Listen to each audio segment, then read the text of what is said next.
मेरा नाम सोनू कंवर, कक्षा 7 है। कलयुग समाज के अशुभ लक्षण।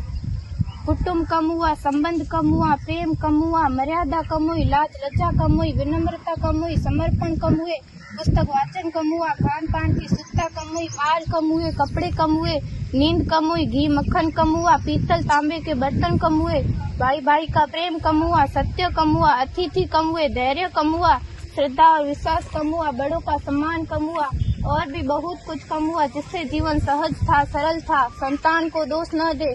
बालक या बालिका को इंग्लिश मीडियम में पढ़ाया, अंग्रेजी बोलना सिखाया।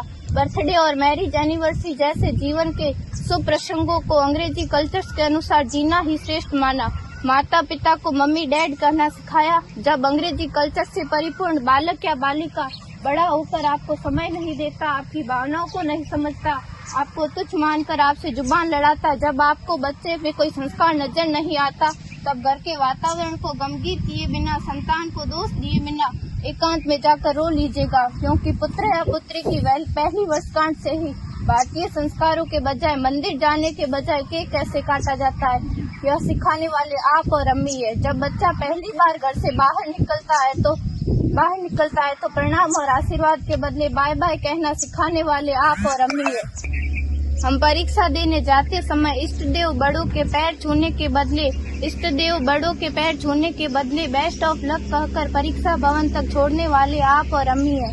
बालक या बालिका के सफल होने पर घर में परिवार के साथ बैठकर खुशियां मनाने के बदले होटल में पार्टी मनाने की प्रथा को बढ़ावा देने वाले आप और अम्मी है। बालक या बालिका के विवाह के पश्चात कुल देवता देव दर्शन भेजने से पहले हनीमून के लिए फॉरेन टूरिस्ट स्पॉट भेजने की तैयारी करने वाले आप और अम्मी है। ऐसी कई ढेर सारी अंग्रेजी कल्चर्स को हमने जाने अनजाने स्वीकार कर दिया है। अब तो बड़े बुजुर्गों के पैर छूने में भी शर्म आती है। गलती किसकी? मात्र आपके माता और पिता की। अंग्रेजी अंतर्राष्ट्रीय भाषा है से काम का जेतु सीखना है, अच्छी बात है, लेकिन इसकी संस्कृति को अपने जीवन में उतारने की तो कोई बाध्यता नहीं थी। अपनी समृद्ध संस्कृति को त्यागकर नैतिक मूल्यों, मानवीय संवेदनाओं से रहित अन्य सभ्यताओं की जीवन शैली अपनाकर हमने क्या पाया? अवैध संबंध, टूटते रिश्ते, व्यसन युक्त धन, हत्यारे मन, छल भरे रिश्ते, अनुशासनहीन संतानें, असुरक्षित समाज। एक बार विचार जरूर कीजिएगा कि संस्कारवान पीढ़ी क्यों आवश्यक है।